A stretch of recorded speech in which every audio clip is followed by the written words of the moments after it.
Das ist das Tropenhaus Quilttop von unserem Mystery Quiltalong. Daraus arbeiten wir heute ein Sandwich mit einer abgewandelten Nudelmethode. Wir arbeiten also ein Nudelsandwich und wir füllen das Nudelsandwich mit Bambus. Mit einer Bambusfüllung. Herzlich willkommen bei Needle Engine. Mein Name ist Elke und wir legen los.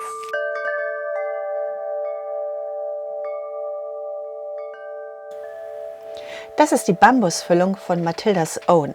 Sie ist ganz oft gewaschen worden. Sie ist ganz ohne Zusatzmaterialien, ohne Klebstoffe oder Harze gearbeitet worden und hat trotzdem einen sehr hohen Halt und einen sehr guten Griff. Wenn wir auf der Rückseite schauen, dann sieht das ein bisschen aus, als wären die einzelnen Fasern vernäht. Ich habe diese Füllung auch von Stoff Fabrics bekommen und das ist eine wirklich gute Empfehlung, denn wir können mit der Füllung ruhig ein bisschen ruppiger umgehen.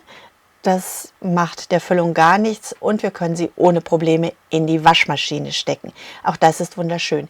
Ihr findet alle Angaben und Bezugsquellen zu den genutzten Materialien unter diesem Video verlinkt in dieser Infobox. Tada! Das ist unser Hintergrundstoff. Stoff Fabrics hat eine ganze Serie mit Hintergrundstoffen herausgebracht und diese Stoffe liegen 2,70 Meter breit. Ich halte das mal näher an die Kamera. Das hat so ein schönes Muster, der ist wirklich toll. Und wir haben die Füllung, super klasse. Wir haben unseren Oberstoff, auch super klasse. Unser Top. Jetzt wird es aber Zeit, dass wir das Ganze zusammensetzen. Für mein super großes Quilttop brauche ich auch super lange Nudeln. Diese 2 normal lange Nudeln kommen mal gut bis zur Hälfte des Tops. Das heißt, ich nehme 2 Nudeln und setze diese aneinander. Es gibt sehr viele Ideen, wie man die Nudeln aneinander setzt. Ich mache das Ganze mit Frischhaltefolie. Ich setze die Nudeln zusammen. So, Frischhaltefolie, ich rolle die ein bisschen schon mal vor aus. Lege die Nudeln da drauf und wickel das Ganze einmal ein. So, das Ganze ist jetzt ziemlich locker und will noch nicht so passen. Und darum gehe ich einfach ein paar Mal rüber. Lege das immer wieder eng aneinander und wickel über die Mitte. Und nach dem 2., 3. Mal sehen wir, das Ganze hält richtig gut. Und wenn ich meine, das reicht, schneide ich die Folie einfach mit einer Haushaltsschere ab. Und ich habe eine wunderbar lange Nudel. Auf diese erste Rolle rollen wir unser Quilttop. Unsere Rolle hat diese zusammengesetzte Stelle. Wir haben also eine genau gerade Stelle. Und über diese Linie möchten wir die Mittellinie unseres Quiltes aufrollen, sodass wir am Ende wissen, wir haben das Ganze nicht irgendwie schräg aufgerollt, sondern wir folgen immer der geraden Linie. Wir schieben das Quilttop zum Anfang und wir richten das einmal aus. Meine Mittellinie, ich habe sie noch ein bisschen einfacher, die schlagen wir einmal ein. Wir können das Ganze pinnen, ich mag das nicht. Ich möchte nicht, dass es fest gewickelt ist. Ich hätte gerne, dass das Ganze locker liegt, damit ich Fehler noch herausnehmen kann. So, und jetzt achten wir immer darauf, dass unsere Mittelnaht über die Mittelnaht läuft. Wir ziehen das Ganze ein bisschen weiter zu uns, ziehen das wieder gerade und wir rollen locker weiter. Dadurch, dass wir locker rollen, können wir an jeder Seite ziehen und können das Ganze immer wieder über unsere Mittellinie korrigieren. Wir ziehen das Ganze wieder zu uns, wir richten das rechts und links aus. Und wenn wir das rollen, achten wir wieder auf unsere Mittellinie. Ich möchte die Bewegung vom Stoff mitnehmen. Es ist ein Vorteil, dass sich der Stoff bewegt, dass der fällt, dass wir ihn ein bisschen in die Richtung schieben können, die wir gerne mögen. Und den Vorteil, den möchte ich mir nicht nehmen, den möchte ich gerne erhalten. Also mache ich das Ganze locker. Und wenn ich es richtig gemacht habe, dann, fast richtig, dann läuft meine Endlinie, dieser Endpunkt, genau über die zuerst begonnene Naht. Und das Ganze kann ich mir mit einer Nadel sichern. Na komm, so. Diese Bahn legen wir einmal zur Seite. Diese Füllung hat eine Länge und eine Weite von 2,40 Meter. 2,40 Meter, das ist wunderbar. Mein Quilt wird 2,20 Meter. Dann habe ich bei 2,40 Meter jede Menge Raum. Ich möchte einmal nachmessen, ob das Ganze auch wirklich funktioniert. Das ist die Hälfte meiner Füllung. So, das ist die Hälfte meines Quilltops und es funktioniert. Wir haben unsere Füllung und wir wissen, unsere Füllung läuft 2,5% ein. Und wir haben einen Quilltop, da wissen wir, das ist 2,20 Meter lang. Das heißt, unsere Füllung läuft knapp 5 cm ein. Und 5 cm ist so ein Stück. Das heißt, obwohl unsere Füllung nur 2,5% einläuft, haben wir trotzdem nachher diesen zusammengezogenen Effekt, wenn wir unser Top gewaschen haben. Und was wir jetzt machen, damit wir da weniger Probleme mitbekommen, ist, wenn wir unser Quilltop jetzt so rum abrollen, dann möchten wir die Füllung jetzt schon locker in unser Top legen. So, und wenn wir hier jetzt arbeiten, seht ihr, wir ziehen die Füllung zusammen. Wir schieben die immer so ein bisschen zusammen. Und das ist, was wir möchten. Wir möchten das nicht ganz gerade liegen haben. Wir möchten diese beiden Lagen locker liegen haben. Wir ziehen das hier ein bisschen übertrieben. Und wenn ich es loslasse, dann folgt meine Außenseite, meine Unterlage ein bisschen. Und das möchten wir. Wir möchten das nicht so nach außen flach stressen. Ganz zieht sich das nachher insgesamt zusammen und wir haben diese gekrüsselte Oberfläche. Wir möchten das locker über diese Mittelnaht legen, so dass wir wissen, wir haben diese 5% abgefangen. Und wenn wir das haben, wenn wir den Anfang so gelegt haben, dann nehmen wir diese zweite Nudel, achten auch hier wieder auf unsere Mittellinie und auf die Nahtlinie und wir legen das wieder ineinander. Und wenn wir das jetzt wickeln, dann trifft die Talfalte unserer Füllung auf die Nahtlinie. Und auch das möchte ich wieder nicht pinnen, nicht stressen. Warum? Wir rollen das einfach locker. Wir möchten ja ausgleichen können. Wir möchten ja sehen, dass diese Talfalte genau auf unsere Naht kommt. Und seht ihr, das Ganze liegt jetzt hier locker, so ein bisschen mit Raum. Und das ist, was wir möchten. Und wenn wir alles richtig gemacht haben, kommt unsere Spitze wieder genau auf unsere Bergfalte. Unsere Füllung ist ein bisschen länger. Wir legen gleich von dieser Seite an. Wir möchten also unseren Unterstoff sehen. Das heißt, wir schneiden eine Hand weit von dieser Füllung jetzt ab.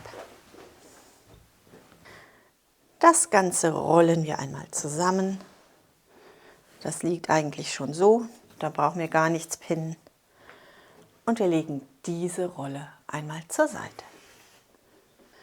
Bei unserem Unterstoff schauen wir wieder, ob das Ganze gut passt, bevor wir Schwierigkeiten bekommen. Das ist die halbe Breite. Das ist unser zusammengerollter Quilt. So.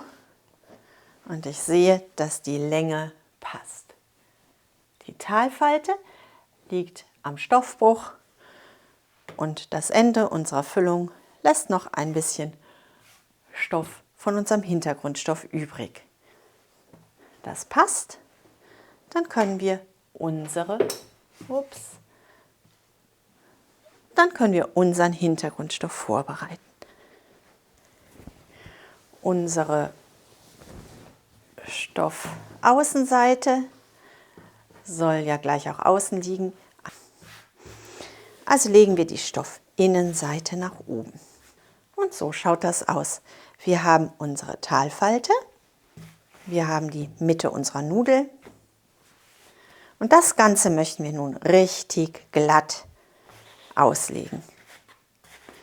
Wir möchten das immer noch nicht stecken, damit wir ausgleichen können, aber wir möchten schon einen engen Anfang haben. Das heißt, wir falten den Stoff einmal glatt um unsere Nudel. So, jetzt rollen wir das Ganze einfach richtig schön gerade auf. So gerade wie wir das hinkriegen. So, mich stört ein bisschen, dass sich der Stoff zur Seite zieht. Also lege ich mir den locker auf meinen Arbeitsplatz, damit mir die Seiten nicht immer abhauen. Jetzt liegt der ganze Oberstoff auf meiner Arbeitsfläche und ich kann mich ganz ohne Probleme an meiner Bahn entlang arbeiten. Hier kommen jetzt ein paar Stellen, da habe ich gerne ein paar Pins. Und die sind, also schaut zu, dass ihr das nicht so verbiegt, wie ich das hier gerade mache, aber ich erwische sonst die Kamera nicht. Und die sind genau hier am Anfang. An beiden Enden möchten wir, dass unsere Stoffenden übereinstimmen. Das heißt, hier setzen wir eine Nadel. Auf der anderen Seite setzen wir ebenfalls eine Nadel.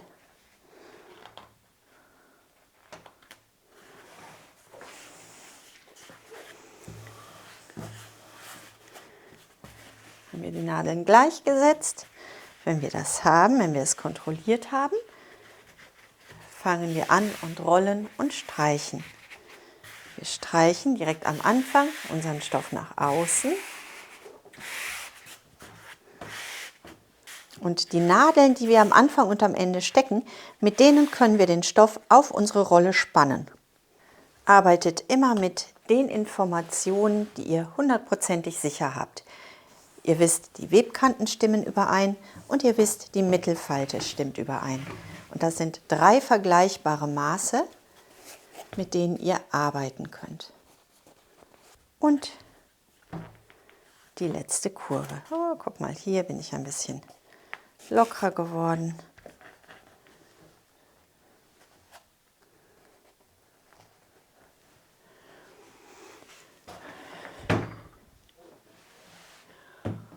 Und wir haben dieses riesige Stoffstück einmal so aufgerollt, wie wir das brauchen, nur falsch rum. Wir drehen das jetzt einmal um, über die Kamera, quer durch die Beleuchtung. Ha. Und jetzt haben wir das Ganze mit der Öffnung zu uns. Wir haben unsere super tolle Bambusfüllung mit dem Tropenhaus Quilltop und wir haben diesen wunderschönen Stoff für den Hintergrund. Und wir fangen an. Wir ziehen einmal die Nadeln aus unserer Rolle wieder heraus. Wir rollen unseren Hintergrundstoff ein Stückchen auf. Wir nehmen unsere dicke Rolle und legen die einmal davor. So. Und hier haben wir wieder die gleiche Situation. Wir haben eine Talfalte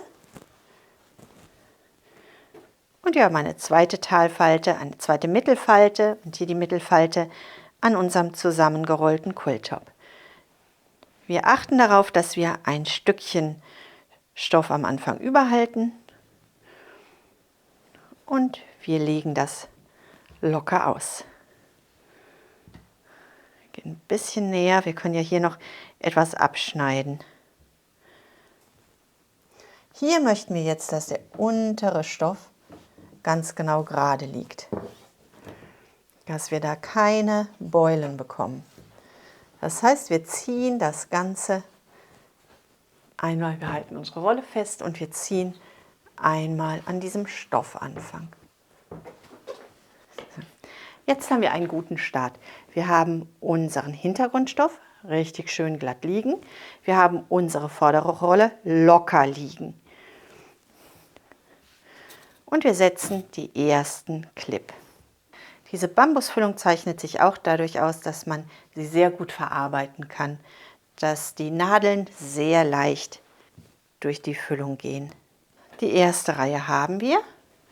Wir rollen das ein bisschen weiter und wir rollen unser Top ganz gerade darüber.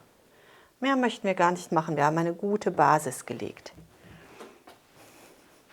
Da, wo wir merken, unser Top liegt nicht, wie wir möchten, heben wir das ganz leicht an.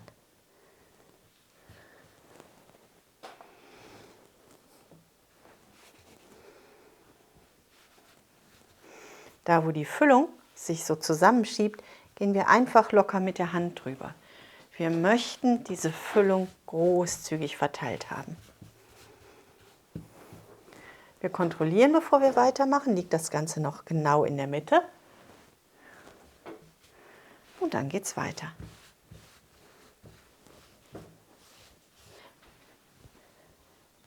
Bei der Anzahl der Pins gibt es kein richtig und kein falsch. Es gibt da ein eigenes Ermessen. Ich habe am Anfang immer sehr viele Pins gesetzt und war damit sehr glücklich, weil mich das beruhigte. Ich hatte dann das Gefühl, mir rutscht das Ganze nicht mehr weg.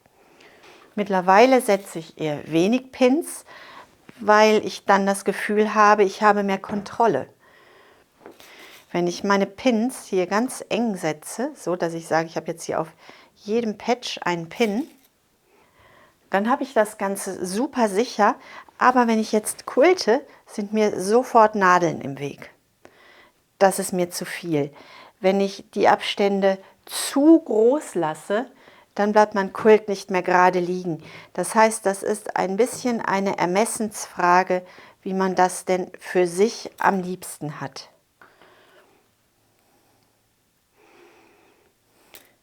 Auf meine 1,20 Meter, auf meine 2,20 Meter Länge habe ich ungefähr 4, zwischendurch jetzt in der Mitte auch mal 5 Pins gesetzt. Bei kleineren Quilten setze ich die Pins ein bisschen enger zusammen. Und wir rollen das Ganze bis zum Ende und siehe da, die Spitze passt genau überein und wir haben genügend Stoff. Und wenn wir dieses Quilttop jetzt direkt quilten wollten, könnten wir das genau so mit zur Nähmaschine nehmen. Mein Quilttop soll aber noch Besonderheiten bekommen. Das heißt, ich möchte das noch einmal aufrollen. Und dazu nehme ich mir noch eine dritte Rolle, damit das wirklich locker liegt. So, 3 Rollen. Und um die 3 Rollen lege ich das jetzt wirklich ganz einfach locker herum. Und wenn wir das haben, rollen wir das einfach locker zusammen.